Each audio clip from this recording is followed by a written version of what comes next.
Muy buenas tardes tengan todos ustedes.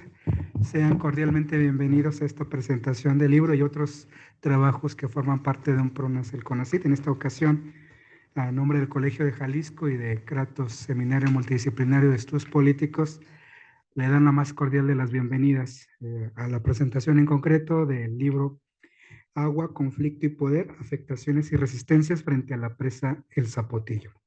Me voy a permitir, presentar a quienes nos honran, quienes nos van a comentar esta importante obra, este proyecto colectivo de carácter multidisciplinario y sobre todo de un caso muy significativo en la lucha contra las políticas, las megaproyectos del Estado mexicano y que pues, principalmente es un caso muy importante no solo a nivel nacional, sino internacional por todo lo que está implicado y precisamente esta obra forma parte precisamente de un tema que es nodal para Jalisco y para la temática de la gestión del vital líquido. Entonces, en esta ocasión vamos a iniciar con el doctor Luis Gabriel Torres González, luego seguimos con el maestro Carlos Mireles para finalmente darle el uso de la voz a la doctora Naiko Pizzi Gómez Fuentes, que es una de las coordinadoras del libro, pero sobre todo también es la coordinadora general del proyecto y que, bueno, detrás de esta obra hay toda una experiencia que nos va a compartir sobre todo de este caso que es muy importante en los estudios sobre resistencias y afectaciones en torno a los megaproyectos que hay en el país y en América Latina. Bueno, iniciamos con el doctor Luis Gabriel Torres González, que me voy a permitir leer una breve semblanza curricular, que el doctor Gabriel Torres es profesor investigador del CIESAS Occidente. Participa en el programa especial de CIESAS CIDIGLO, que es la comunidad de investigación y diálogo con los gobiernos locales. Trabaja en sus líneas de investigación temáticas sobre estudios del medio ambiente y la sociedad, agua, desarrollo rural y política social. Tiene experiencias en investigación y ha coordinado varios proyectos de colaboración con el sector público y gubernamental. Es autor de 35 publicaciones, además de 4 libros, entre ellas, y me voy a permitir citar algunos, entre ellos La fuerza de la ironía, un estudio del poder en la vida cotidiana de los trabajadores tomateros, El conflicto por el agua, Guanajuato versus Jalisco, crisis estatal, show mediático y tensiones entre actores del Consejo de Cuenca, Lerma, Chapala, en el año 2016 y también el ordenamiento ecológico, una política pública en construcción, el acceso alimentario como indicador de calidad de la democracia en México, una comparación de 3 metodologías de medición, además de que ha impartido 30 cursos en seminarios de diversas temáticas desde la metodología, los debates contemporáneos, las relaciones de poder, política ecológica y temáticas sobre el calentamiento global en diferentes programas de maestría y doctorado del CIESAS, el Colegio de Michoacán y diversos programas de pregrado de la Universidad de Guadalajara y de la Universidad de Colima. Ha dirigido 15 tesis doctorales, 12 de maestría y 5 de licenciatura en diversas disciplinas sociales como la historia, la antropología, la sociología y la biología. Doctor Torres, lo escuchamos con muchísima atención. Muchas gracias. Bienvenidos todos y gracias por estar acá. Yo estoy tratando de organizar mi presentación en ver la investigación sobre los conflictos por el agua en cuanto a su capacidad de reflejar el poder social. El libro que les voy a presentar hoy trata de una historia política con final feliz, pero muy impredecible, porque no podría haberse vaticinado que así fuera, ni siquiera hace unos 5 años antes, y además porque había varias historias de David que vence a Goliat que se debían contar o que se deben contar.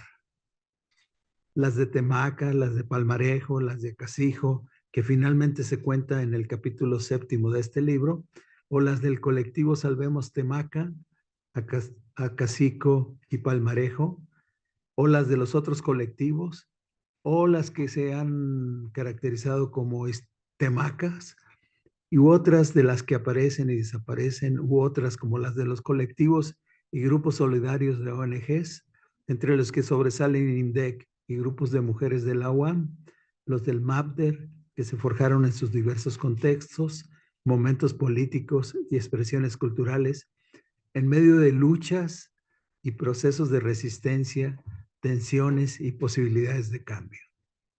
Se trata pues de una historia o narrativa y reflexiones que se fue acomodando a lo largo de todo el trayecto de recorrido en 15 o quizás hasta 20 años o muchos más si las ligamos a las de los hijos ausentes que fueron tejiendo los cronistas y periodistas salteños y metropolitanos y los estudiosos de los problemas del agua y el gran proyecto de presa para proveer agua para las grandes ciudades de Jalisco y Guanajuato. Modificación tras modificación que se iba concretando, se fue escribiendo y reescribiendo, se fue cambiando la lógica y las narrativas tecnológicas y los métodos y protagonismos de los liderazgos en los ejercicios y relaciones de fuerza y de las lógicas intergubernamentales. En este sentido, se trata de una historia repleta de lecciones integrales que representan a fin de cuentas una época de enseñanzas entre todos los actores involucrados, políticos, funcionarios, ingenieros hidráulicos y vecinos de los poblados afectados y contrapartes de los gobiernos estatales y federales que atestiguan de cómo se suceden las líneas de liderazgo e iniciativas y de cómo los actores fueron cambiando sus posiciones e intereses y proyectando distintas visiones desde todos los ángulos y desde lo que por más de 10 representaban proyectos inacabados que pudieron quedarse solamente en eso. Estos proyectos, a fin de cuentas, se representaban en al menos 3 pistas de un circo complejo, el de los colectivos y las instituciones, con agua, gobiernos estatales y municipales, el de los pobladores y sus distintas redes, el de los grupos solidarios y los proyectos de las varias presas del Zapotillo, que se fueron construyendo con sus varios imaginarios y los propios de los aliados ante 3 sucesivos gobiernos de distinto color, del PAN azul, del PRI rojo y finalmente de Morena guindas. El libro consta de 11 partes que por sí mismas son integrales, dado el orden de conjunto y la forma como están colocadas en el libro, que hacen sentido y que ofrecen una visión de coherencia que contiene explicaciones del proceso social, a cual más impredecibles y milagrosamente únicas. Desde el prólogo mismo se ofrecen claves interpretativas del conjunto presentadas por un relator especial sobre los derechos al agua potable y saneamiento de la ONU, quien sorprendentemente tenía una visión muy cercana y completa a los pobladores de Temaca, Acacijo y Palmarejo, y sus antecesores de otros proyectos como Arcediano y los grupos ecologistas de Jalisco. Pedro Arrojo, en menos de 4 páginas, ofrece una interpretación clave de lo que ha sido el desenlace y puntos nodales de ese proceso desde el punto de vista de los pueblos originarios involucrados en la resistencia a la presa del Zapotillo. Comenzando con la afirmación de que el conflicto del Zapotillo en Jalisco y la movilización social que supuso pasará sin duda a la historia como un ejemplo de dignidad e inteligencia colectiva. Pedro Arrojo comienza por reconocer sus dudas acerca de si los grupos minoritarios, con todo y su determinación, pudieran parar en un primer caso la presa de Arcediano. En Temaca, como en tantas otras luchas similares, la clave principal que explica la osadía de quienes se oponen a este tipo de proyectos, desde tan desproporcionada desigualdad de fuerzas, es la dignidad de gente sencilla frente a la prepotencia del poder. Al hurgar en las razones del éxito de esa oposición, Arrojo ubica a las mujeres como factor clave porque cuando salen de sus casas para defender la vida y la dignidad de sus familias y comunidades, sucede como efecto que la potencia moral de la lucha se multiplica. Es el caso de la marcha de mujeres Más Agua a Ciudad de México.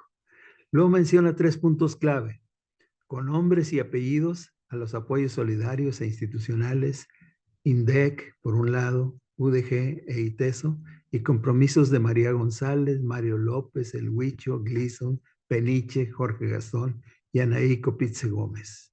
la defensa legal con Claudia Gómez y Guadalupe Espinosa, así como el Comité de Defensa del Agua de Chapala. Segundo, la expresión parlamentaria con una diputada que le hizo segunda a apoyar a los grupos. Y tercero, la participación de sectores empresariales y de ganaderos de los Altos que apuntaron como factor la gran caja de caudales regionales del negocio de la privatización del agua que se trataría de comercializar vía la empresa española Abengoa. También apunta al significado de las aguas subterráneas que llevaron a añadir la preocupación por los trasvases implícitos en los proyectos, que también atrajo la participación de los poderes eclesiales tan relevantes en la sociedad alteña. De esa manera, la brutal desigualdad de la primera época del proceso se empezaba a equilibrar y eso abría mayores posibilidades de diálogo.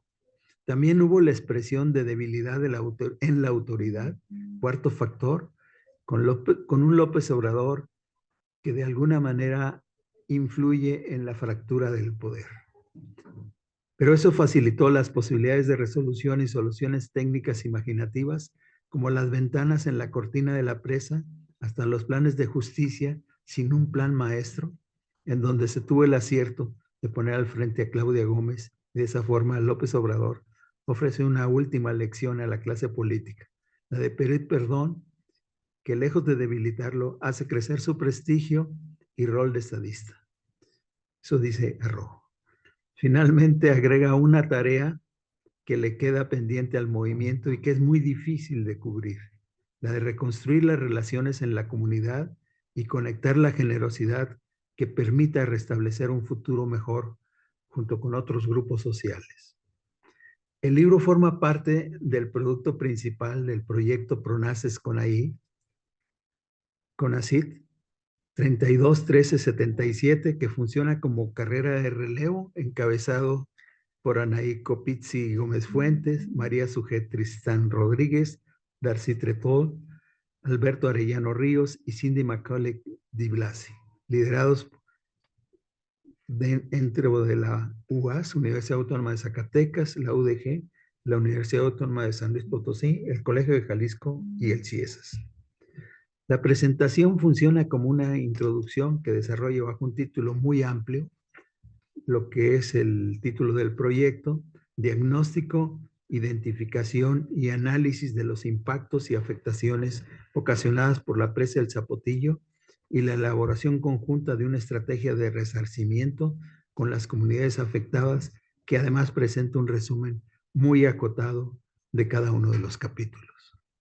En el primer capítulo, la presa del Zapotillo en retrospectiva, un recorrido por la historia del conflicto y su resolución, narra las peripecias del diseño, de la gestación de distintos modelos y de las negociaciones entre los diversos gobiernos estatales y municipales, la ejecución con múltiples interrupciones de la construcción de la presa y los distintos tipos e interrupciones de la acción gubernamental, enfatizando el protagonismo y antagonismo entre los actores clave, esto es, los constructores, los agricultores, los ganaderos y los grupos organizados, así como las líneas de continuidad entre iniciativas y seguimiento de posibilidades de poder e influencia local, nacional e internacional, y hasta internacional. Cabe señalar que los pobladores de las tres comunidades resistieron y desarrollaron una serie de acciones desiguales de defensa que marcaron de distintas maneras la proyección de momentos actuales y las formas de vida de los pueblos afectados.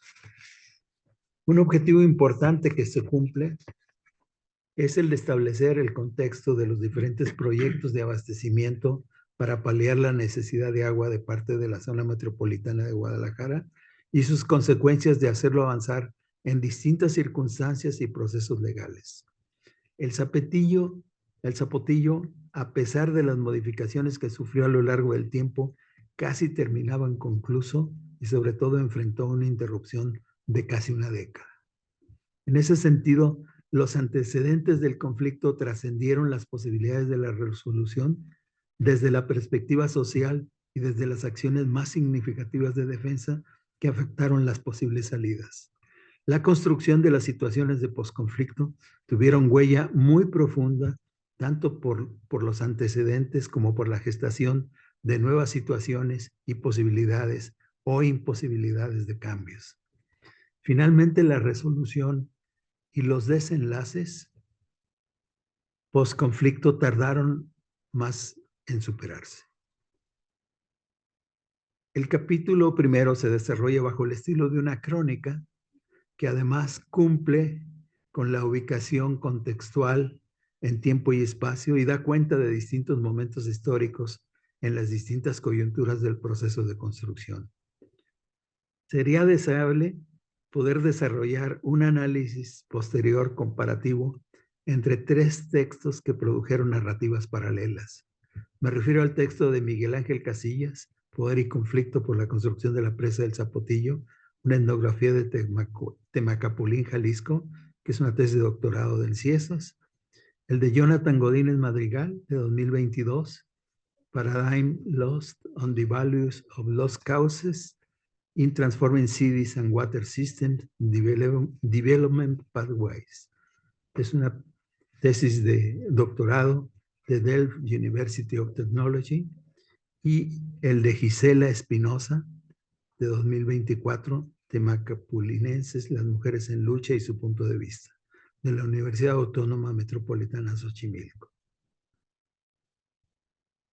En las conclusiones del primer capítulo se establece que la resistencia de movimientos sociales y comunidades afectadas por proyectos como el Zapotillo, que comprometen su modo de vida, patrimonio y entorno natural, pone de relieve la importancia de las diferencias de estrategia y diferentes formas de influir en la opinión pública y la comunicación entre grupos sociales y de respetar los derechos humanos, el patrimonio cultural y el bienestar de las comunidades y sujetos afectados. La génesis y caracterización del conflicto y su conocimiento directo contribuye directamente a encontrar salidas que permitan ahorrar recursos y facilitar las discusiones sociotécnicas que pueden facilitar la aprobación de megaproyectos que permitan lograr mayores ahorros y cumplir metas importantes en la gobernanza y usos del agua.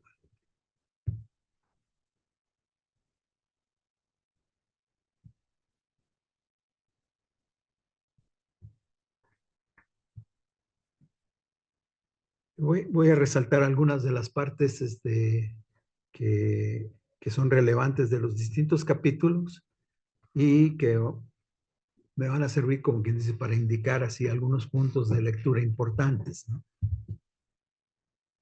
El capítulo tercero en el orden que viene, los actores en la construcción de la presa, una valoración entre la viabilidad técnica y la factibilidad política, distingue entre la formulación e implementación de las políticas públicas como un tema de discusión y reflexión que tiene que ver con equilibrar si los proyectos, planes o programas son técnicamente viables, por un lado, y por el otro, si existen las condiciones políticas para llevarlos a cabo. El texto intenta comprender un conflicto concreto al hacer un análisis político de las políticas públicas, tomando en cuenta las posiciones de los actores centrales implicados en dicha interacción.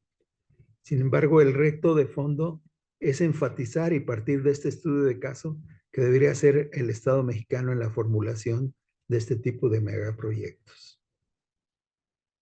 En el capítulo se hace un análisis político de las políticas públicas en cuanto a los intereses que se desprenden de las posiciones de los actores centrales en dicha interacción.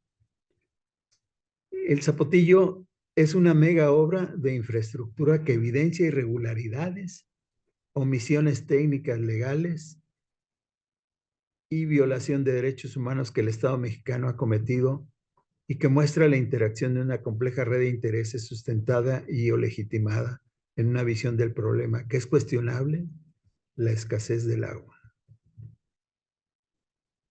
AMLO canceló por completo la idea de inundar a las comunidades y diseñó y propuso se diseñara un plan de justicia para la reparación integral de los daños de los pueblos campesinos de Acacijo, Palmarejo y Temacapulín.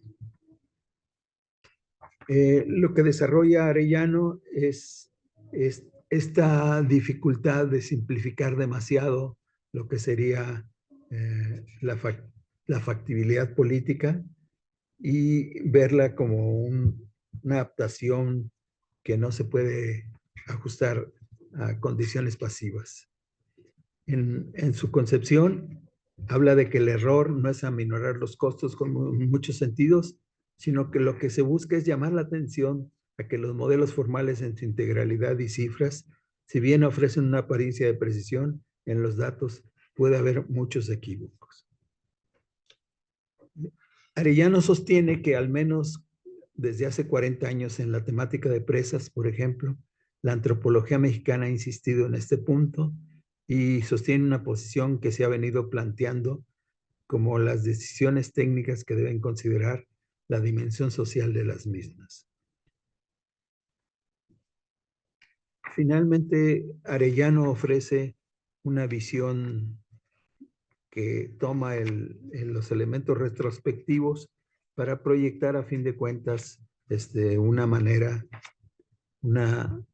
en que resalta cómo los pueblos frente al Estado mexicano han moldeado un caso icónico y que la determinación del presidente de la República de no inundar las comunidades ha sido clara y de alguna manera hizo sobra.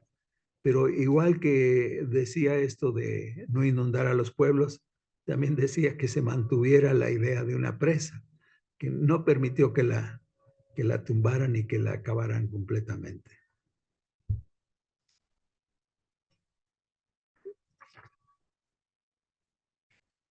A fin de cuentas, Arellano nos convence de que la participación social es un factor imprescindible y que a fin de cuentas consolidó el encontrar una manera distinta de resolver la problemática conflictiva.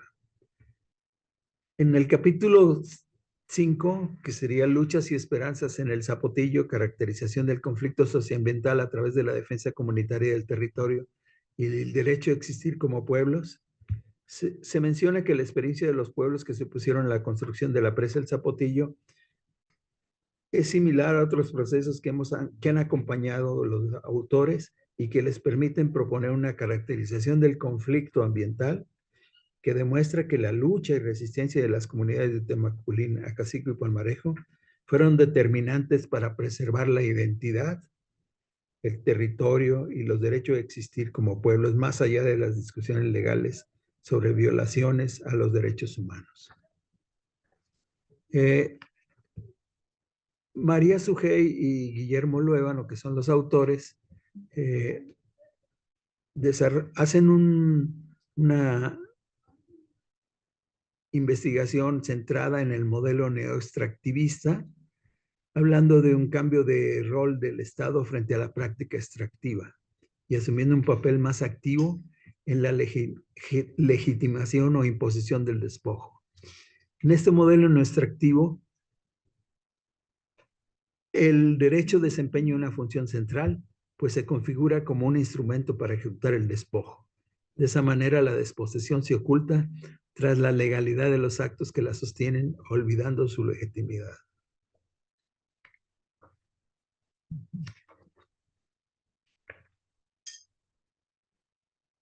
A fin de cuentas, se establecen la caracterización del conflicto socioambiental originado por la imposición de la presa del Zapotillo.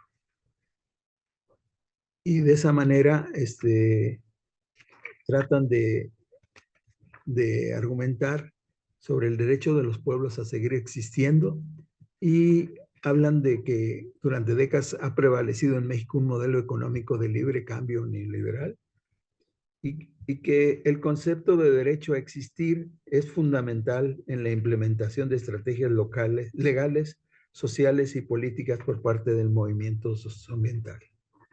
En el caso concreto, en la lucha de las comunidades contra la presa del Zapotillo, la propuesta de caracterización complementa lo que se ha descrito sobre el conflicto en el que operaron aspectos simbólicos, culturales y políticos que determinaron tanto la gestión del proyecto como del conflicto con autoridades locales y federales.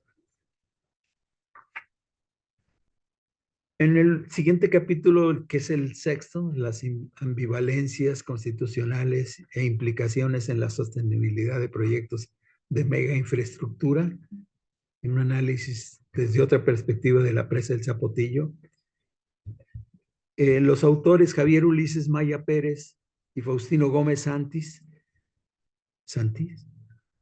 y establecen que el marco institucional mexicano es resultado de influencias endógenas y exógenas y es un contenido ambivalente dentro del mismo. En el capítulo se tiene como objetivo establecer si el proyecto de construcción de la presa del Zapotillo cumple con criterios de sostenibilidad. Y de igual manera se establece el análisis de los impactos sociales y ambientales derivados de la argumentación efectuada en la asignación de posturas diversas respecto a un mismo derecho. El Zapotillo se alinea más con los criterios aunque se trata de alinear con los criterios de sostenibilidad, se examina más en una dinámica que tiene que ver con objetivos económicos y la dotación de algunos servicios que corresponden más a intereses de los gobiernos y de los grupos que controlan el agua.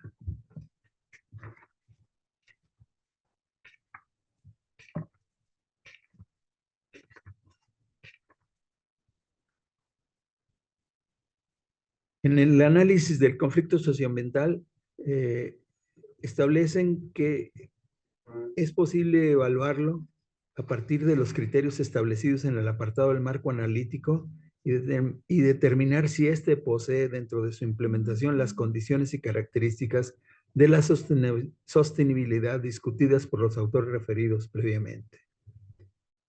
Lo que estiman fundamental es reconocer que el principio de situar la vida en el centro del paradigma de sostenibilidad no es una condición indispensable para la implementación de la presa del Zapotillo tal que como fue desarrollada. Y a fin de cuentas corroboran que impera una racionalidad económica sobre una ambiental, primeramente por el empleo institucional a favor de consolidar la presa del Zapotillo, imperando la satisfacción de ciclos económicos a costa de la pérdida de identidad cultural y social de los afectados.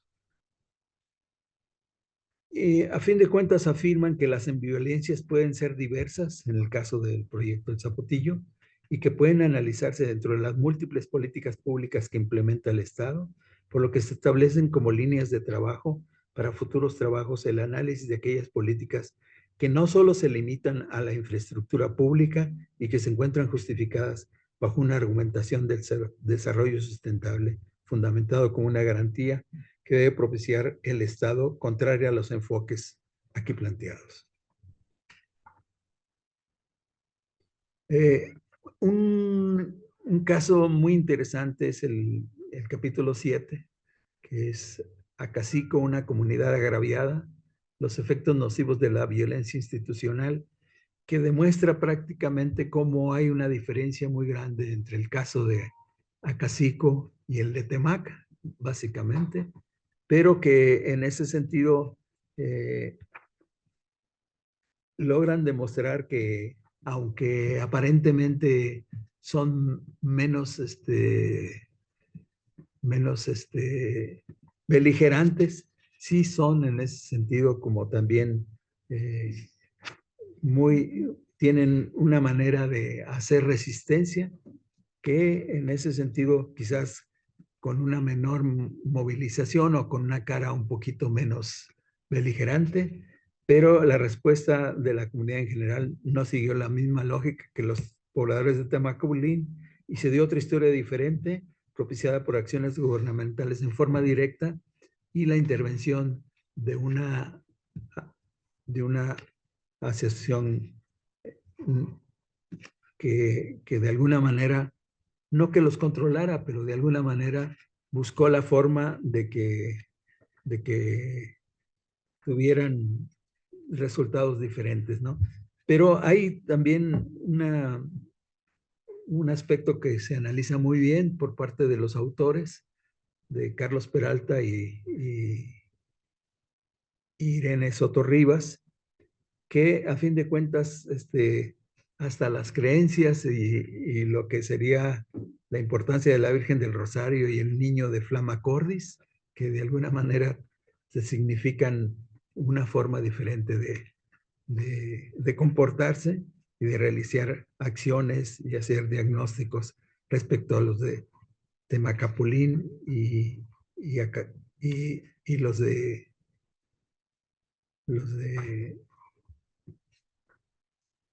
y ellos participaban también menos en lo que era el comité de salvación de Temaca, Acacico y Palmarejo. Y ellos trabajaban más de alguna manera en mantenerse más en función de lo que eran las, las acciones menos beligerantes, ¿no? La comunidad de Casijo, a fin de cuentas, se puede reconocer la presencia de algunos de los elementos que caracterizan a los conflictos socioambientales de manera semejante a lo que había en Temaca o en Palmarejo, pero la ausencia de consentimiento tanto para la construcción de la presa como para la reubicación estuvo ahí presente. Y igual les aplicaron la vulnerabilidad y no les hicieron efectivas la construcción de casas que se planearon por mucho tiempo. En otro capítulo, Darcy Trepot y José Ramón Carmona abordan un análisis de la extracción de materiales en un sistema, digamos, neoextraccionista y ven la cuestión de la existencia de una pobre regulación de la extracción de minerales no metálicos que se combina con la instauración de formas de gobernanza híbrida para expandir la frontera extractiva, ¿no? En el análisis que hace Darcy y su compañero, muestran cómo hay una expansión de la extracción de materiales bajo formas híbridas de gobernanza y que no hay ninguna regulación que se cumpla y en ese sentido ven el proyecto del Zapotillo como un proyecto extractivo y de alta envergadura. A fin de cuentas, ven que el proyecto del Zapotillo se puede criticar fuertemente y ver cómo se resistió debido a sus fuertes impactos socioambientales y a la situación de sobreexplotación de los materiales y después del agua. En ese sentido, el proyecto fue concebido e implementado de acuerdo con una lógica de extracción hídrica de regiones rurales marginadas para abastecer de agua a grandes centros urbanos. Después viene el territorio hidrosocial en disputa, pugnas entre aguas agroindustriales y urbanas en los Altos de Jalisco, de Cindy McCulloch y Brenda Sofía Chávez Vázquez. En ese sentido, ellas conciben desde un inicio las disputas y proyectos de abastecimiento de agua, tanto de la ciudad de León, Guanajuato, como del área metropolitana de Guadalajara. Y veían cómo hay una importante actividad agrícola y agropecuaria que concentra la mayor parte de los derechos del agua. Este capítulo explora las prácticas institucionales y los actores que intervienen en la configuración de un territorio hidrosocial en disputa, al analizar los patrones de acceso al agua y el papel del sistema de concesiones en general, procesos de acaparamiento del agua y obstaculizar la realización del derecho humano al agua y al saneamiento. Y en ese sentido ven la vulnerabilidad de los municipios que se exacerba como consecuencia de las disputas en su territorio entre intereses económicos de la agroindustria y los grandes usuarios urbanos e industriales fuera de la cuenca. En realidad, el libro se enriquece a partir de los distintos enfoques usados para caracterizar lo que son y analizar en detalle muchísimas cosas que no se usan en un solo sentido, ¿no? Y se enriquece el libro con todos estos ensayos y de alguna manera también redimensionan el planteamiento de la presa para los altos, ¿no? Y encuentran también una manera de hacerla ver de forma distinta, ¿no? Y finalmente viene un capítulo que en realidad lo definen como la visión a partir de la perspectiva de Claudia Gómez Godoy, que de alguna manera precisa orígenes, actualidad y perspectivas sobre el conflicto de la presa del Zapotillo. Es interesante, lo interesante es que no hay, por así decir, un plan maestro del plan de justicia, y sin embargo sí hubo un plan de justicia, o sí hubo consideraciones que te llevaron a realizar acciones significativas que integraran un plan de justicia, ¿no?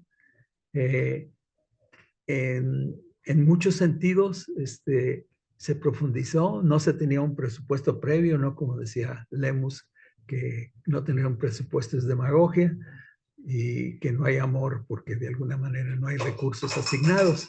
Y ahí se demostró pues que había más posibilidades de hacer cosas precisamente sin partir directamente, no que no hubiera ningún plan, sí había planes.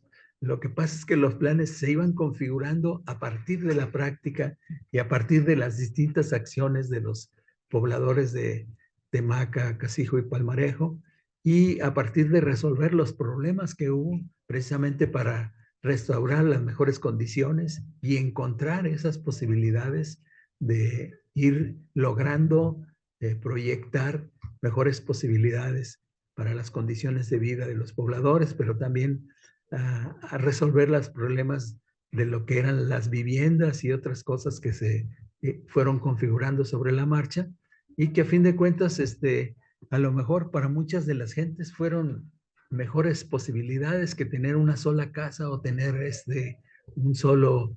Entonces, pudieron rehacer su pueblo mágico, pudieron rehacer los espacios más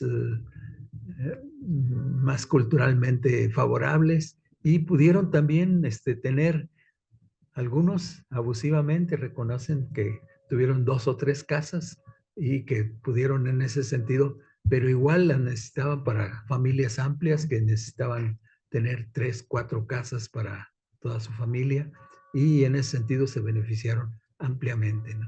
El hecho es que no obstante que faltaría haber concebido que hubiera un plan maestro del plan de justicia, no lo hubo escrito como tal, pero sí lo hubo formulado sobre la marcha y en la práctica mediante sobre todo la participación y las opiniones de los propios pobladores. Entonces, lo que es, a fin de cuentas, el plan de justicia se convierte no en un plan al gusto y al antojo de los pobladores, pero sí un plan que iba tratando de ajustar y encontrar mejores posibilidades para desarrollar cosas que les convenían en la práctica a los pobladores.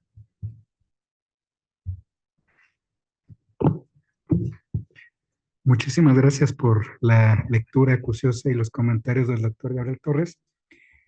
Vamos a darle el uso de la voz al maestro Carlos Mireles, que es maestro en Ciencias en Desarrollo Regional por la Universidad Autónoma de Chapingo, licenciado en Economía por la Universidad de Guadalajara, con una especialidad en Finanzas.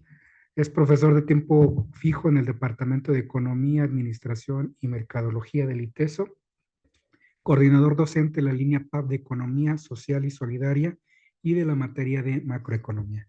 Adelante, maestro. Lo escuchamos con muchísima atención. Bien. Muchas gracias. Muchas gracias por la presentación. Bueno, es un honor estar acá acompañando a Gabriel Torres, a Naiko Pizzi también. Y pues bueno, voy a tratar de hacer algunas aportaciones desde algo a lo que he estado atento. Yo creo que hace más de alguna década he podido estar presente en algunos momentos y también aportar algunos comentarios sobre el libro, tratando de no repetir, tratando de rescatar aspectos relevantes y tratando de sembrar la idea también para que lo lean. Yo creo que aquí varias gente presente, tal vez, no lo sé, pero no tengo el gusto, pero tal vez escribió algún capítulo de este libro. Si no me equivoco, ahorita tal vez va a salir, y si no, creo que también es plantear un reconocimiento con los nombres y los capítulos de quienes escribieron por acá. Tal vez la primera pregunta que surge es como, bueno, yo no soy antropólogo, no soy sociólogo, no sé si tenga que pedir disculpas por haber estudiado economía, pero trato de seguirme. Que luego a veces esa broma es recurrente, ¿no? El otro día fui a un taller, me presenté que había estudiado economía, y a partir de ahí otro colega de ahí del ITESO o sea, como fue ajá, me confesó y me ponía como ejemplo, pues, ¿no? Pero yo creo que es el punto de entrada para mencionar como pretexto de por qué estoy acá, más allá de haber estudiado economía. Me tocó estar presente, digamos, también desde el activismo, ¿no? Desde lo que podía estar presente ahí en Temacapulín.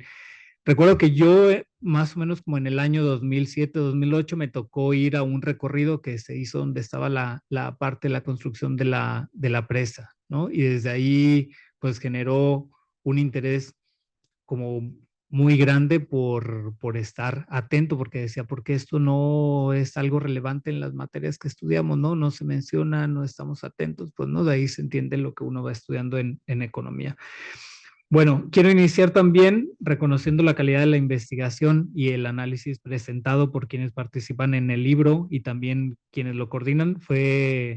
La verdad es que fue muy grato de estarlo leyendo, te atrapa el libro porque desde el primer capítulo te da así de manera magistral un repaso así con mucha maestría de un recuento del zapotillo, ¿no? Si alguien quisiera no investigar, no solamente investigar a nivel académico, sino también como estar enterado de la historia de los pueblos de Temacapulín, de Acacico, de Palmarejo, en la lucha, en la resistencia, en la organización comunitaria, una historia del conflicto.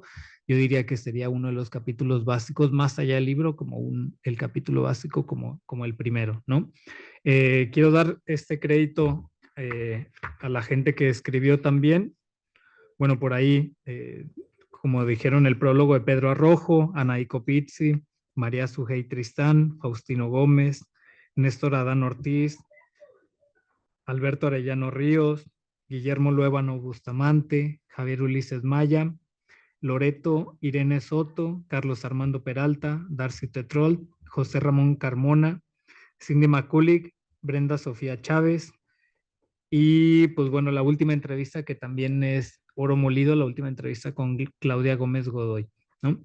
Entonces, bueno, platicaba que es un libro de cabecera para entender el zapotillo.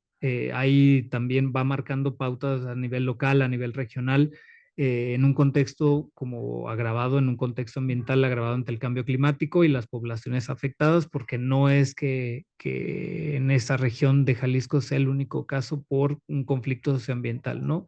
Como recuerdo que desde hace 10 años con John Martínez Alier, otro académico que estuvo cercano, que estuvo acompañando en su momento la lucha de Temacapulín, plantearon un mapa de conflictos ambientales a nivel internacional, creo que se llama EJOLT, en castellano, EJOLT, así se encuentra, y es un mapa a nivel internacional y te das cuenta que en todos los lugares se cuecen habas, ¿no? Y como en todos los lugares se cuecen habas, también aquí en Jalisco no es la excepción, ¿no? Ahorita podríamos hacer un recuento de conflictos ambientales, no solamente crónicos, ¿no? Que los venimos acarreando, sino también conflictos ambientales como más nuevos, como por ejemplo la cuestión de la deforestación por la apuesta industrial, agroindustrial al aguacate, ¿no? Y la expansión de la frontera agrícola, ¿no? Como va afectando a nivel ambiental, pero también a nivel socioambiental, ¿no? A la gente, ¿no? Yo recuerdo hace algunos meses con una inundación en Zapotlanejo y que también tenía que ver, digamos, como por ahí el papel del municipio por acción o por omisión también en estar dando mantenimiento a algunos proyectos hidráulicos, pero también la cuestión de la deforestación, la cuestión de la expansión de la frontera agrícola. Entonces, pues bueno, yo a veces en este gusto que uno tiene por el cine, me imaginé el zapotillo porque lo van dividiendo en 3 fases, ¿no? Una fase previa antes de la organización, de la movilización, cuando se empieza a exponer por dónde va el proyecto. Por ahí yo me imaginaba, no sé, como a Darth Vader por ahí platicando el plan maestro para hacer el zapotillo con otros gobernadores también, ¿no? Y cómo se iba planteando sin diálogo alguno. Y entonces me imaginé como esta trilogía de la Guerra de las Galaxias, y en algún momento alguna de las fases era la del Imperio contraataca, ¿no? Y si alguien vio la Guerra de las Galaxias, pues una parte en el Imperio contraataca no ves por dónde la resistencia pueda hacer mella, se puede organizar, ¿no? Por ahí algunos Jedi que se escondieron y que en algún momento, años luz después, emergen otra vez, ¿no? Acá tenemos claramente a eso iba, acá tenemos a una maestra Jedi, ¿no? Frente a nosotros con Marichuy. Y luego también hay otra película de la misma trilogía que ahora por cuestiones mercantiles ya van como 7, 8, 9 y cada año es la propuesta de sacar una nueva o de sacar series nuevas. Esperamos que lo del Zapotillo y que con Atemaca le dejen tranquilo, ¿no? Y que no haya otro megaproyecto que pueda poner en tela de juicio la existencia de los pueblos. Esperamos que no. Pero en el capítulo, la película que se llama El Retorno del Jedi, podríamos pensar en un sujeto colectivo, ¿no? No de manera homogénea, obviamente, no uniforme, pero conformado, además del pueblo de Temaca como sujeto central, por múltiples sujetos que van conformando como un cuerpo heterogéneo, ¿no?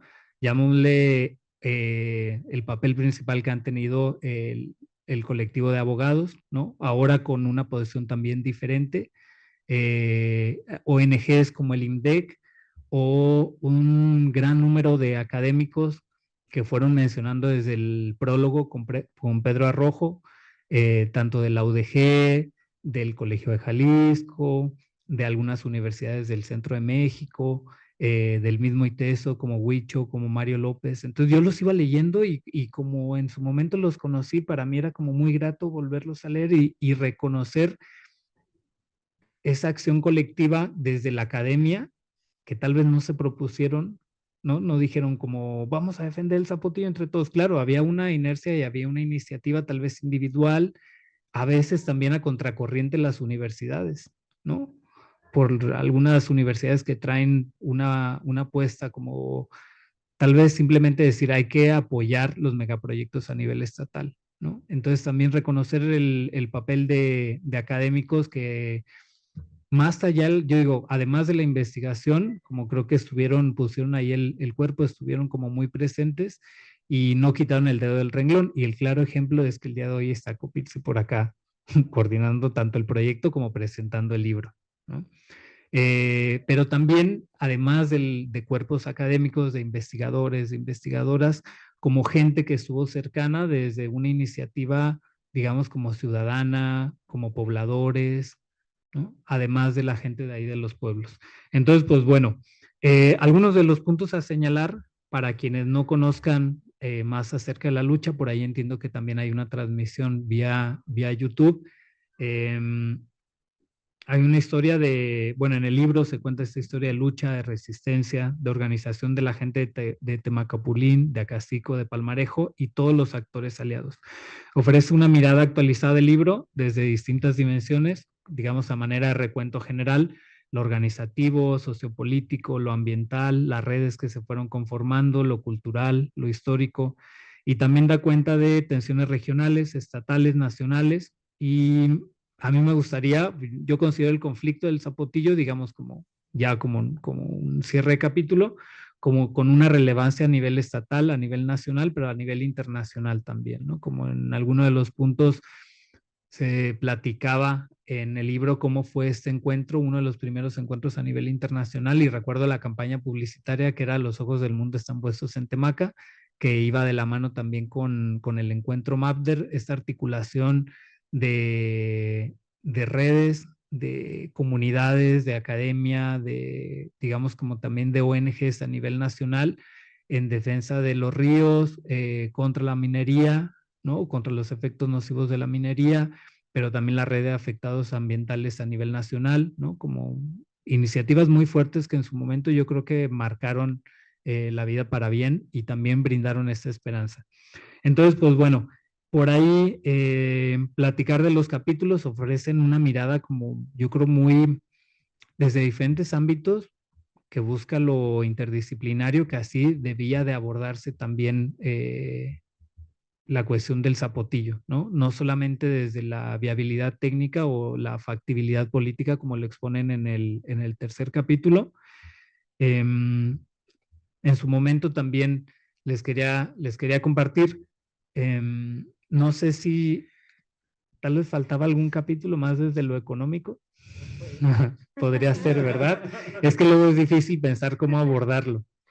Sí, en su momento yo la tesis de la licenciatura, digamos como desde un enfoque de economía ecológica, de geografía económica, tratando de tener un enfoque crítico porque luego uno no encuentra ahí en economía por dónde entrarle, eh, salió algo interesante en cómo se iban estructurando estos megaproyectos.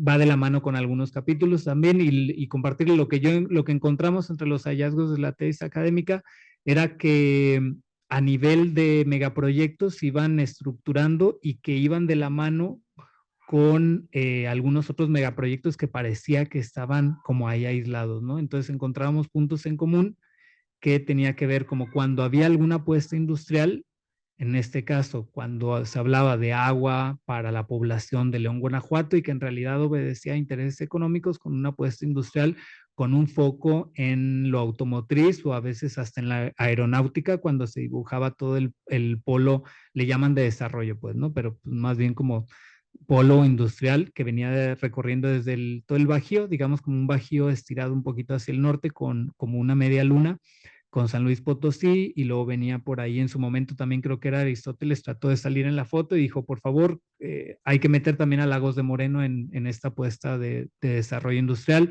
pasando por León, que como era muy fuerte en las afueras de León, toda la apuesta a nivel automotriz, Silao, que ya viene desde los 80, desde los 90, Salamanca, Irapuato, con algunas empresas extranjeras, y terminaba hasta con Bombardier y otra empresa de helicópteros en Querétaro, ¿no? Entonces, cuando se hablaba de esta apuesta industrial, uno pensaba decir como no esa parte, pues, ¿no? O sea, como no puede haber un polo de industria si no tiene abastecimiento, ¿no? ¿Y de qué requerimos abastecimiento? No solamente de agua, sino también de energía y obviamente vías de transporte. Entonces, cuando empezamos a cuadrar el mapa, veíamos que estaba muy dibujado los megaproyectos que iban de la mano con el zapotillo y que rompían ese mito de que el agua era para la gente y que había que tener, que era primordial abastecer a la gente de las grandes urbes, ¿no? Y que denotaba también lo que salía o lo que develaba era que obedecía a una apuesta industrial como muy fuerte a nivel regional. Y encontramos algunos casos similares, por ejemplo, con el megaproyecto de la parte norte, que tenía que ver con esto que hasta llegaron a llamar como el diamante mexicano.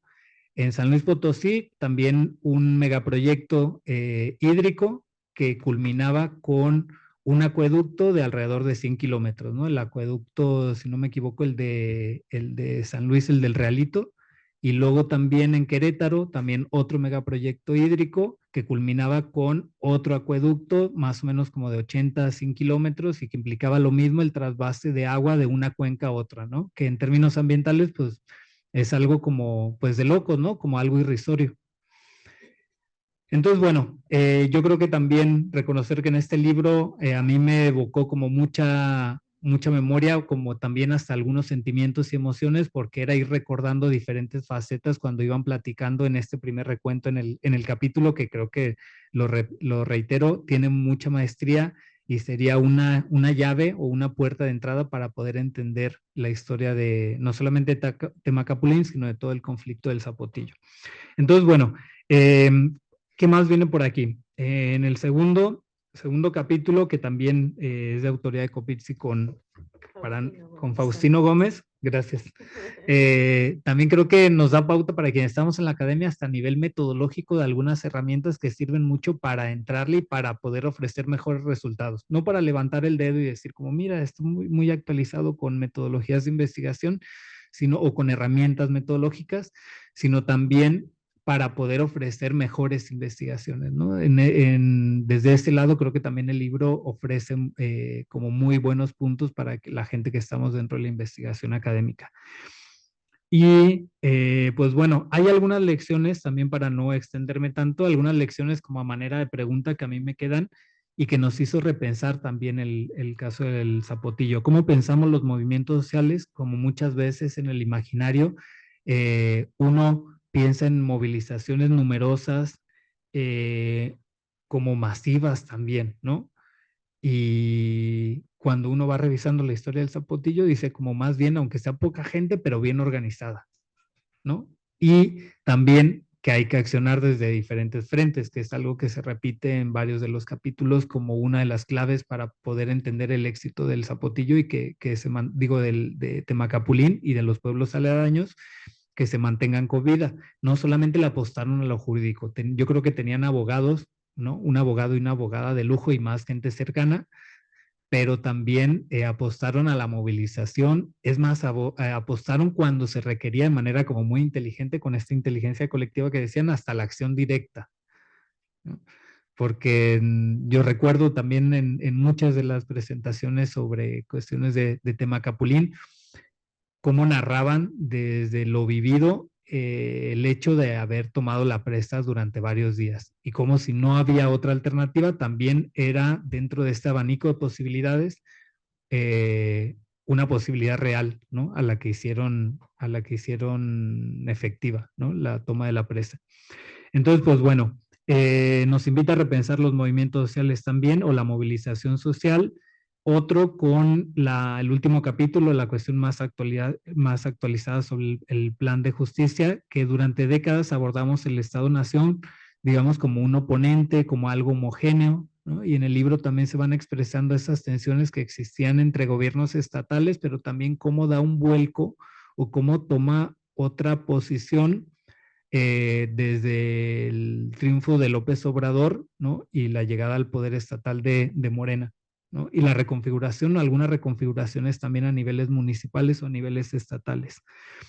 Lo que queda es, bueno, a partir de sorprende para bien ese giro que hay en el último sexenio, y la pregunta que decían era, pues bueno, hay voluntad política y hay una voluntad para poder resarcir y pedir disculpas también, ¿no? Del daño ocasionado durante prácticamente 15 años. Creo que la pregunta que queda en el aire es si el Estado, Nación o el gobierno federal en el último sexenio si rompe con la lógica neoextractivista cuando ampliamos la imagen de manera más general, ¿no? Queda muy claro cómo la aborda con el caso del Zapotillo, pero valdría la pena preguntarse si rompe en general esa lógica como neoextractivista, algo que comentaban mucho en Sudamérica con gobiernos de izquierda o de corte progresista. Y pues bueno, también por último, para ir cerrando, algo que ya se ha planteado constantemente, porque el derecho al acceso al agua sería más importante para poblaciones urbanas que para otras poblaciones que no están en zonas metropolitanas grandes como en Guadalajara, como en León, ¿no? Y aquí quiero hacer algún paréntesis porque yo creo que cada quien tiene alguna historia personal con el Zapotillo y en algún momento entendí, no sé si recuerdan esta campaña que era Volver a la Raíz, ¿cómo se llamó la campaña que en algún momento sacaron? ¿Cómo? Volver a la raíz, ¿verdad? Exactamente. Ajá. Entonces, a mí me cimbró mucho también a manera personal y creo que también en eso podemos compartir con algunas historias con Temacapulín, porque años después me encontré que una parte de mi familia venía de ahí, de Temacapulín, ¿no? Ajá. Entonces, en vez de ver Pedro Páramo, pueden ir a Temacapulín, ¿no? hace un par, sí, hace un par de años, claro, pero para bien, ¿no? Más bien, recuerdo porque le había platicado a Gabriel como la historia y me dijo, no, pues yo no conozco a la familia, pero déjame decirle a don Poncho, ¿no? Y un día a fin de año llegué y me dijo don Poncho, mira, te voy a presentar a tu familia. ¿Eh? Luego les platico. Pero bueno, también creo que en este sentido, como la historia personal de cada quien se va entrecruzando con un movimiento que nos ha involucrado de manera muy grata y que nos ha mantenido o ha logrado que mantengamos la esperanza, ¿no? Bueno, quiero cerrar con alguna serie de reflexiones también para abrir el diálogo, alguna charla posterior o también si se abren preguntas, respuestas, comentarios. Bien, en el último capítulo yo quiero citar algunas de las cuestiones que subrayé porque vale la pena en la entrevista con Claudia. Bueno, ella platicaba cómo se involucró con el Zapotillo, pero también decía, le pregunta, ¿no? En retrospectiva, ¿cuál consideras que fue tu principal aporte o el reto como abogada de los afectados? Y menciona que fue complejo ya que no existía un sujeto colectivo claro para la defensa de los derechos territoriales, que supone como un reto mayúsculo para alguien que sea abogado, ¿no?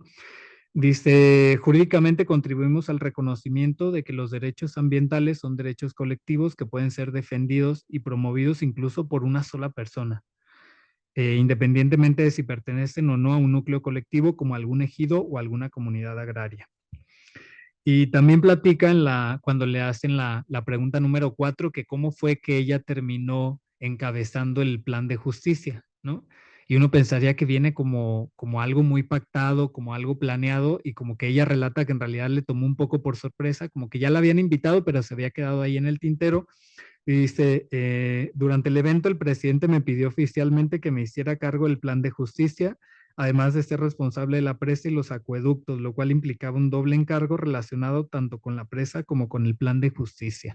Esto habla también de cómo alguien que estaba desde la defensa jurídica cambia el rol que tiene, un tanto que no fue planeado, ¿no? Pero desde la invitación dice como, bueno, voy a hacer todo lo que pueda para seguir contribuyendo.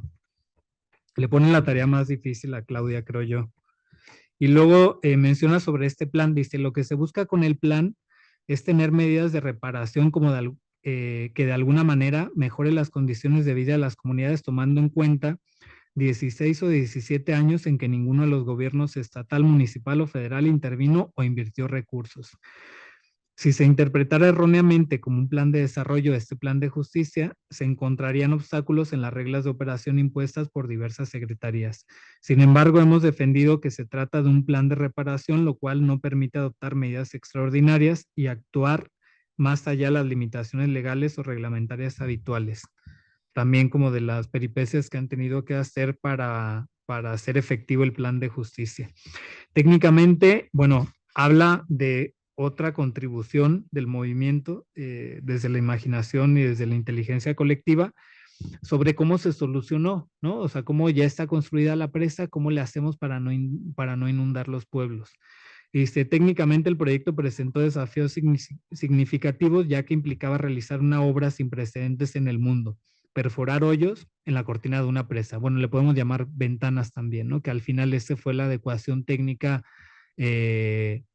Imaginen yo me quedé imaginando como no es como que le pongas una ventana a una casa, no es tan simple, pues, ¿no? Como la dimensión y pero imaginen, claro, en una cortina de tanta altura, cómo poder adecuar o cómo poder hacer una adecuación técnica, ¿no? Y que eso salió, ajá, y cómo eso salió también de la inteligencia colectiva. A mí me quedaba esa pregunta quizá para una charla posterior, de dónde surge la idea, de si había alguna referencia a nivel internacional, como quiénes lo propusieron, ¿no? Porque a mí se me hace una maravilla y que da como mucha, a partir de que hay voluntad política desde el gobierno federal, me parece como extraordinario ir encontrando soluciones. Y aún con esas soluciones que se van planteando, todavía quedan muchos retos y problemáticas que atender. Yo le preguntaba ahorita a Copizzi que si ya hay agua en el redondo, ¿no? Que parece como, no es una cuestión simbólica, ¿no? Va mucho más allá de lo simbólico. Como quienes hemos ido a Temaca siempre pensamos como el redondo, como un lugar colectivo, público y de esparcimiento, ¿no? Entonces, para finalizar, yo creo que más allá de que haya agua en el redondo, queda la invitación para leer el libro de pe a pa. La verdad es que no tiene pierde, dar un reconocimiento a quienes han impulsado el proyecto, a quienes escribieron también desde una rigurosidad académica y desde el área que le toca a cada quien o en donde es su fuerte, y también esta invitación a leerlo a profundidad. Gracias.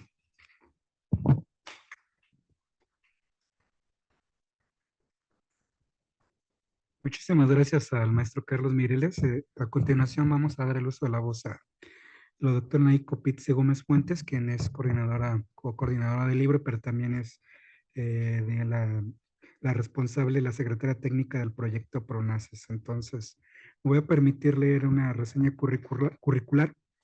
Naiko Pitze Gómez Fuentes es profesora de tiempo completo de la Universidad de Guadalajara en el Centro Universitario del Sur. Es miembro del Sistema Nacional de Investigadores del CONACYT, nivel 1.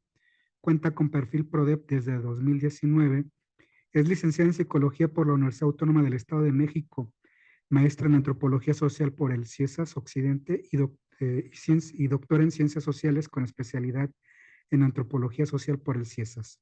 Como les había comentado, secretaria técnica del proyecto Pronaceos CONACYT, titulado Diagnóstico, Identificación y Análisis de los Impactos y Afectaciones ocasionadas por la presa del Zapotillo y la elaboración conjunta de una estrategia de resarcimiento.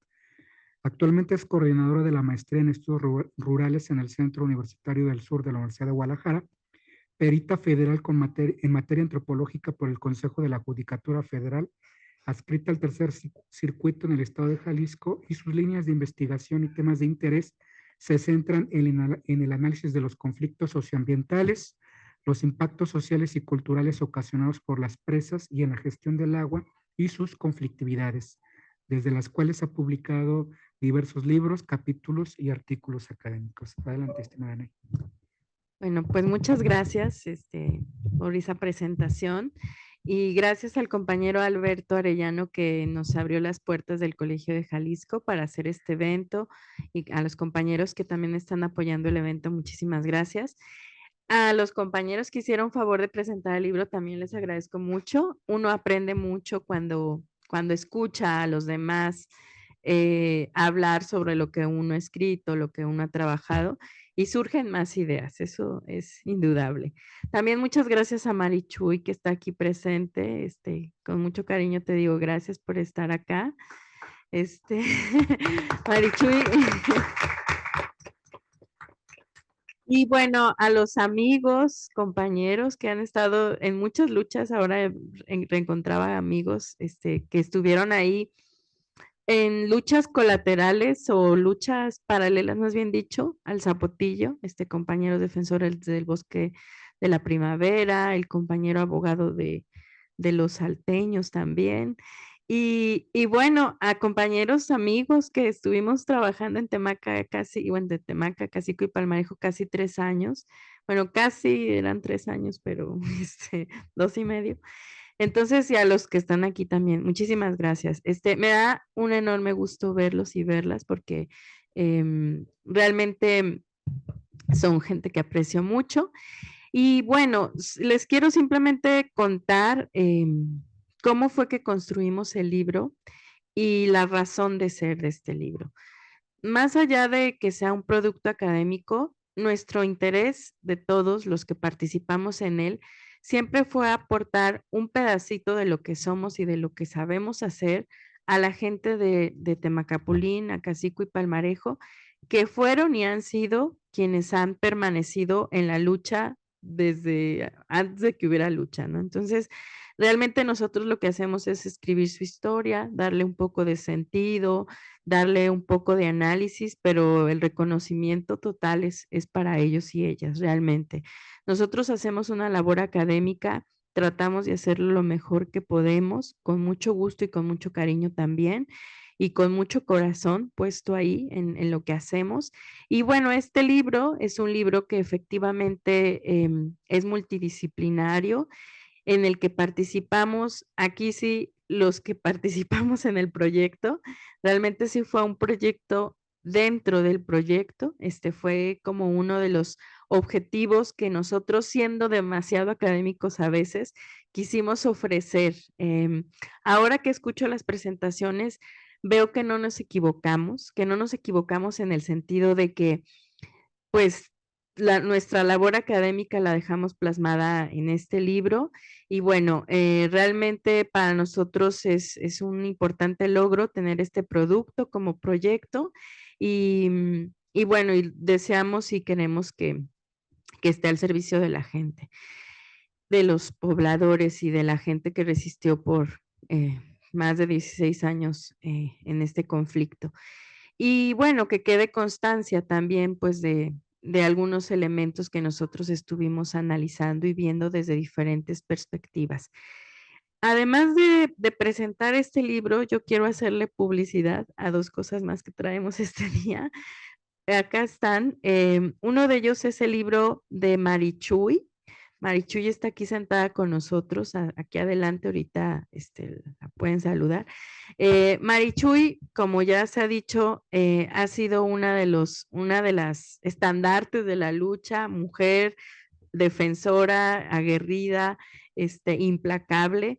Y ella al principio del año, después de que veníamos de las fiestas de Temaca, me dijo, oye, yo quiero un libro, quiero hacer un libro. Entonces, pues yo le dije, nosotros te lo podemos hacer, Marichuy, dentro de este proyecto, casi que para eso estamos, ¿verdad? Entonces, pues nosotros quisimos también contribuir al reconocimiento a Marichuy y a la lucha. Si ustedes leen el libro, es una historia de vida, en realidad, es contado en primera persona, Marichuy como autora, la compañera Loreto y yo como quien le dimos forma un poquito ahí, pero en realidad es Marichuy quien cuenta su historia en primera persona. Ustedes van a leer el libro de Marichuy y se van a poder dar cuenta que es la historia de las mujeres y hombres que viven en Temaca, ¿no? Cómo fue su infancia, cómo fue sus diferentes etapas de vida, pero también cómo llegó un proyecto que le trastocó la vida y que le hizo modificar incluso hasta sus valores en el sentido profundo, algunos arraigándolos y otros modificándolos en esta creencia ciega a veces que se tiene de los gobiernos, ¿no?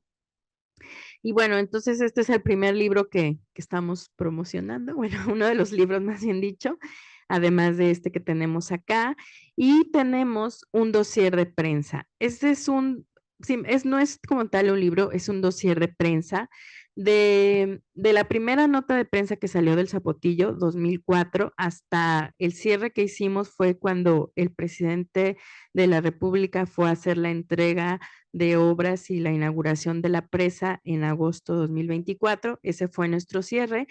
Tiene todas las notas de prensa de 20 años para acá, de 20 años en total. Entonces son libros que de alguna manera recuperan la historia.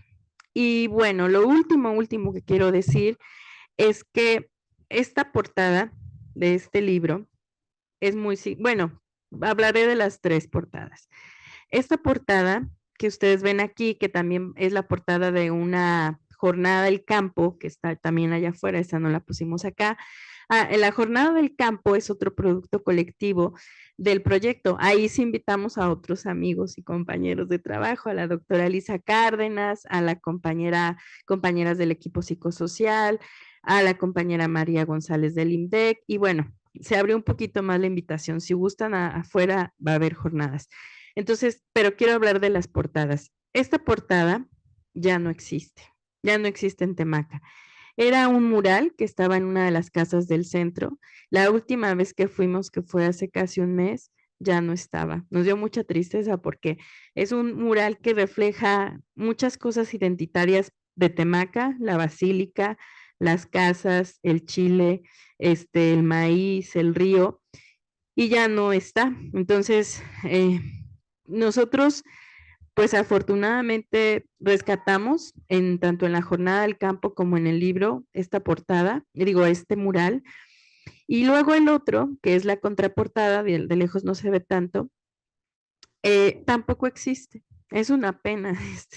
Esta es una casa que estaba en una esquina de ahí del primer círculo de Temaca y la tumbaron con el plan de justicia, justamente. Entonces, pues aquí tenía una puerta que seguramente era viejísima, no sé decir, no soy historiadora, perdón por no haber estudiado historia, para decirles de qué siglo podría datar esta puerta, pero ya no existe ni la puerta ni el mural. Entonces, pues casualmente nosotros decidimos, antes de saber que desaparecían, decidimos la portada y la contraportada de este libro con estos dos murales que para nosotros eran muy significativos.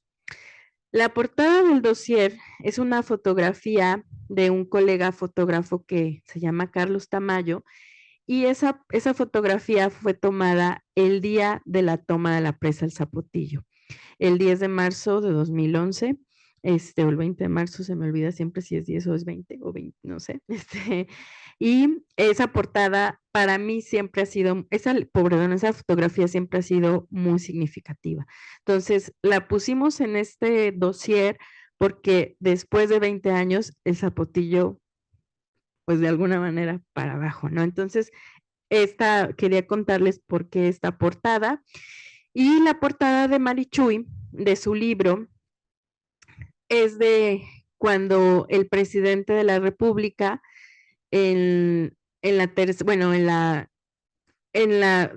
una serie de visitas que tuvo ya como presidente, en la tercera visita, llevó a todo su gabinete a Temacapulín y firmaron el plan de justicia. Ese día fue tomada esa foto de Marichuy porque ella fue la representante de Temacapulín que habló ante el presidente y su gabinete. Además, es muy significativa la manta que trae ahí, una de las campañas más importantes del movimiento, que fue Los ojos del mundo están puestos en Temaca, que surgió esta campaña justamente después del tercer encuentro mundial de afectados por las presas y que se desarrolló en Temacapulín. Entonces, es significativa por todo eso y de alguna manera también tratamos de rescatar esos elementos. Si ustedes revisan la jornada del campo, van a encontrar muchas fotos muy bonitas que fueron de varios autores, son muy bonitas, muy interesantes, muy significativas. Tenemos también aquí en el Colegio de Jalisco un dossier fotográfico que ese es más de trabajo de campo, de lo que desarrollamos nosotros en campo y que está presente en la revista Esfera Pública. Ese es de consulta pública, el dossier fotográfico. Yo aquí promocionando todo, ¿verdad? Y lo último que quiero promocionarles, a razón de lo que los compañeros fueron mencionando, hay un artículo publicado en la revista Espacios Públicos que trata y da los elementos o las directrices principales para identificar cuáles fueron los elementos para la resolución del conflicto. Ahora no lo traigo en mente cómo se llama exactamente, pero es así como de lo irresoluble a la resolución, el conflicto de la presa del Zapotillo, y ahí tratan las diferentes directrices por las cuales se fue gestando esta resolución. Y ya sí, lo último, respondiendo a lo que decía el compañero Carlos, es interesante y es importante decirles que la solución técnica que se dio, en primer lugar, fue gracias a una voluntad política, en contra incluso de la Comisión Nacional del Agua, porque formalmente y originalmente la comisión y los técnicos y del gobierno de Jalisco no estaban de acuerdo con hacer ninguna modificación de grandes dimensiones a la presa, querían dejarla tal cual, y un grupo de investigadores de Delft, de Países Bajos, el compañero, se me olvidó el nombre, Peter van der Zandt y el compañero Jonathan Godínez idearon esta solución técnica y se dice, y según sabemos hasta el momento, es la única presa en el mundo que tiene estas características técnicas. No hay ninguna presa que hayan perforado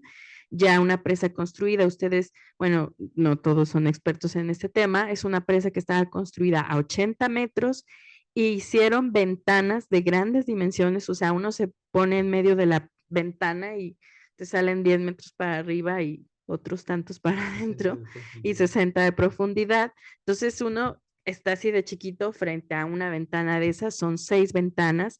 La presa quedó a 40 metros de altura para no inundar ningún pueblo, que fue uno de los compromisos del presidente Andrés Manuel López Obrador. No inundar ningún pueblo.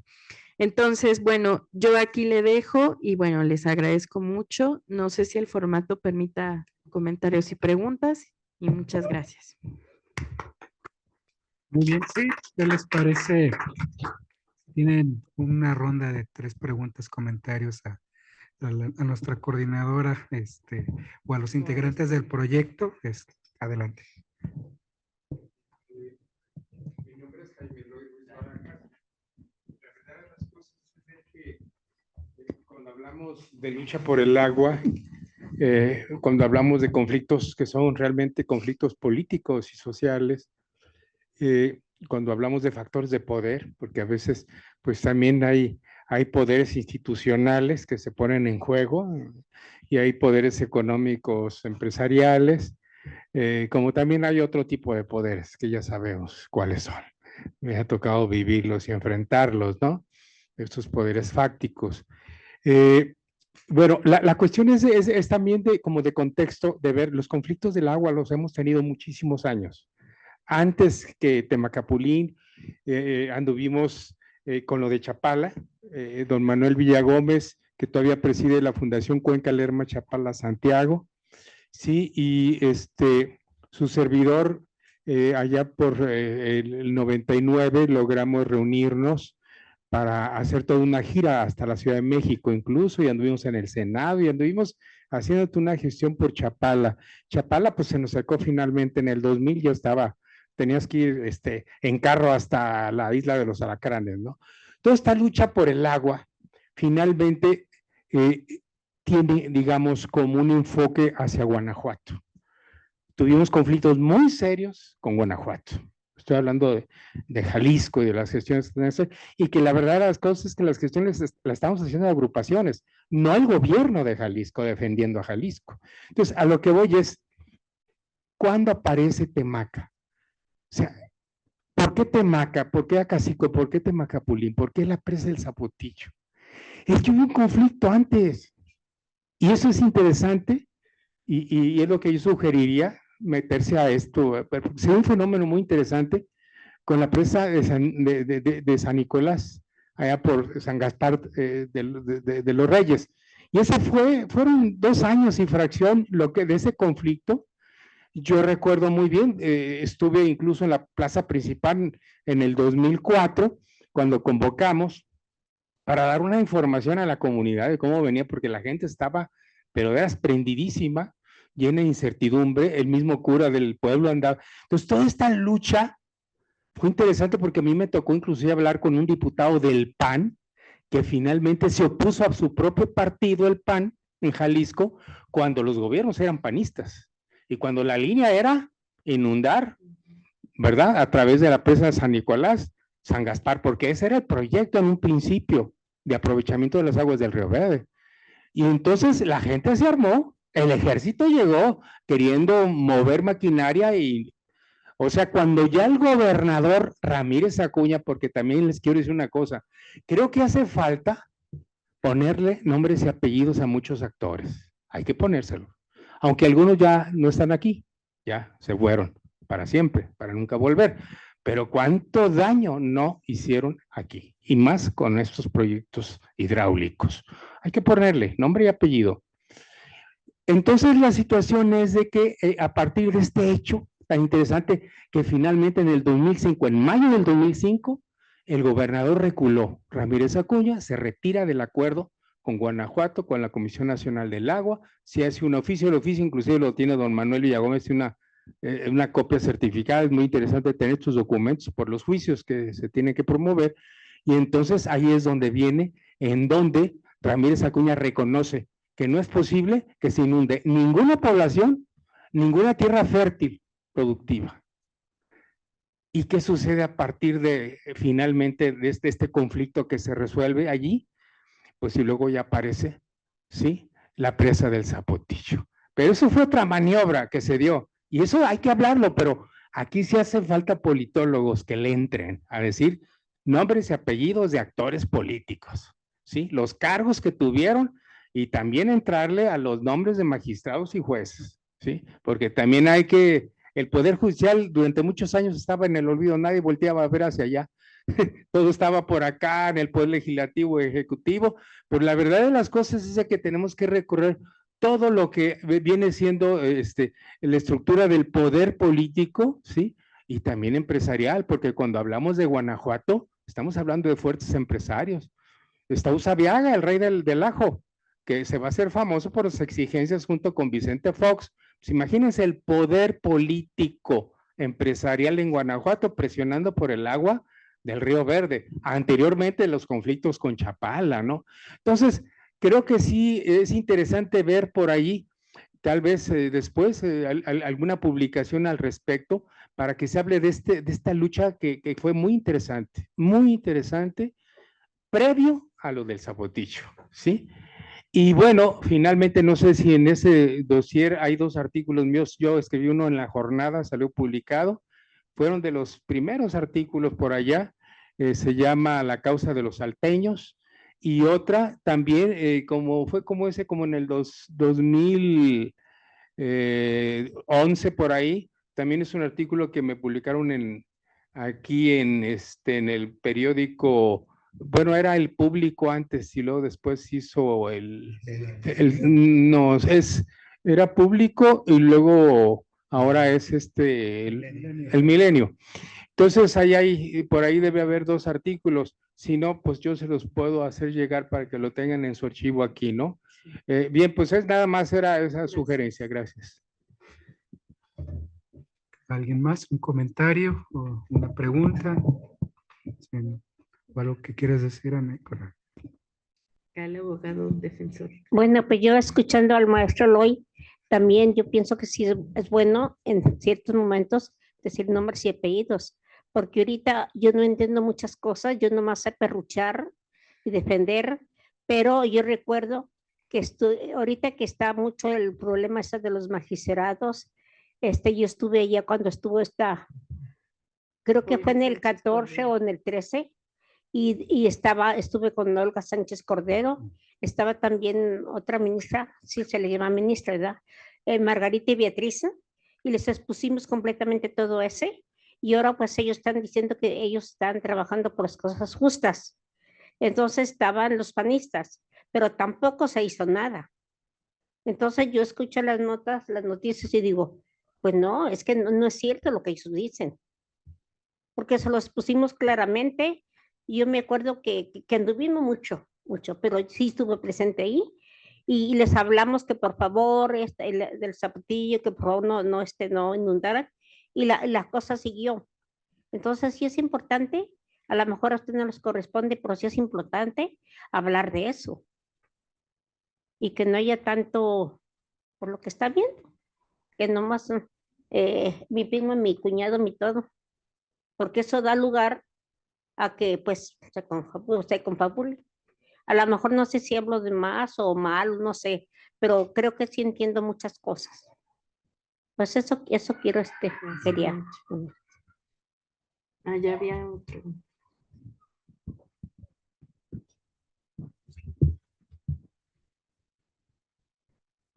Sí, buenas tardes. Bueno, pues yo también soy abogado, me dedico a la parte de litigio estratégico y parte me toca la otra parte, o me tocó la otra parte con los productores salteños.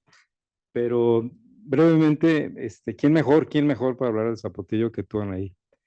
Y la prueba palpable es, presentas con mucha sencillez. Marichuy me encantó su libro.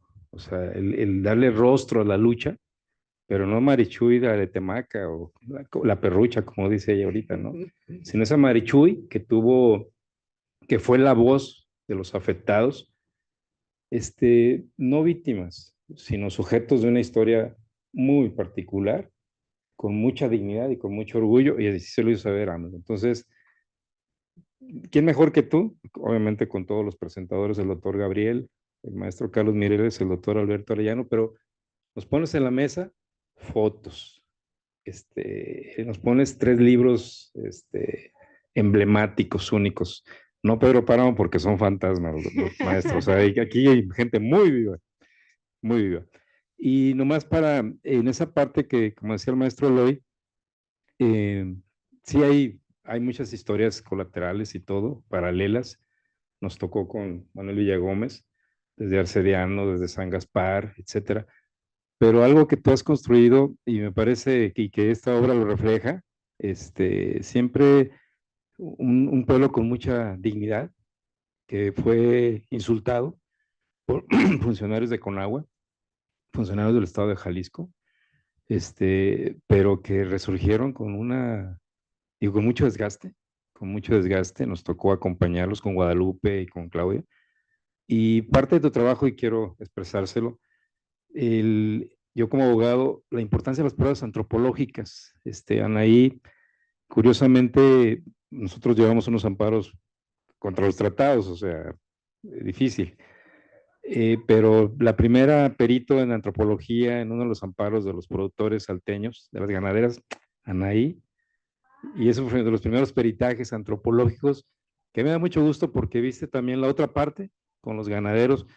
Aquí tiene un sesgo o una parte que habla a propósito de los agroindustriales, pero creo que tú tienes también otra perspectiva distinta, que no solamente es la agroindustria, Proan o Guadalupe, sino que también hay lo que le llaman la lechería familiar y todo lo que eso implica y que a veces no conocemos. Pero bueno, termino porque cuando Marichuy tomó la voz allá en Temaca, la primera señal de que algo estaba cambiando es cuando López Obrador nos llama el 12 de agosto del 2019, que fue Marichuy, que fue la gente de Temaca, y llama a los productores en el Palacio Nacional y fue impresionante porque algo está ocurriendo.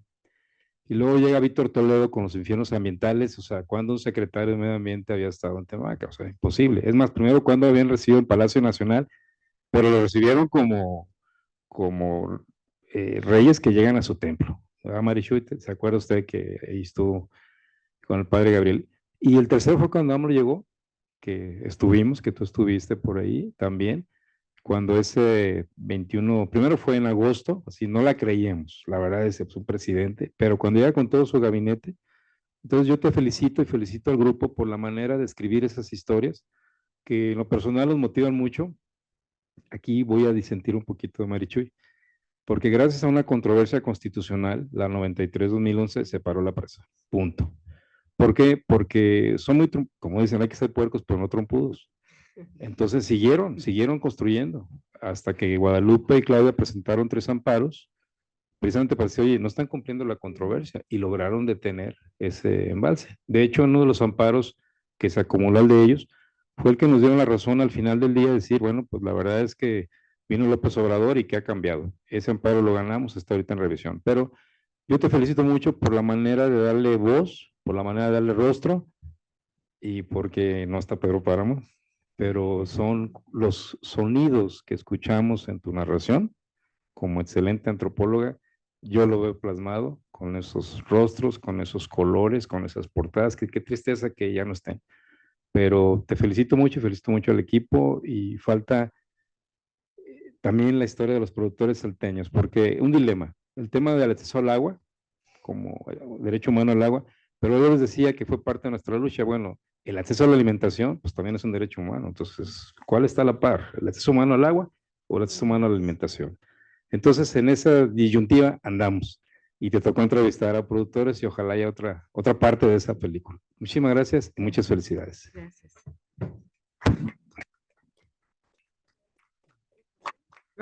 Bueno, creo que muy enriquecedor el diálogo final. Que yo creo que invitarlos a adquirir el libro que está aquí afuera, y luego después de finalizar un pequeño brindis y a lo mejor ahí en los pasillos platicar ahora sí ya sin estas formalidades académicas. Entonces, y estar aquí en confianza y agradecer al nombre del Colegio de Jalisco de Kratos pues, su asistencia, y pues desde luego a nuestros presentadores y a la coordinadora general del proyecto y a muchos de los autores y actores que han vivido en carne propia pues pese a todo el caso significativo y un caso de éxito de David contra Goliat, en el sentido de que se pudo revertir una decisión que la experiencia mundial saben que es quizá el único caso en México y en América Latina, ¿no? Entonces, creo que nos va a dejar muchísimas experiencias, y todo lo que acaban de señalar, como dice la doctora Anaí, más trabajo por hacer, ¿no? Muy buenas Gracias. noches, hasta luego.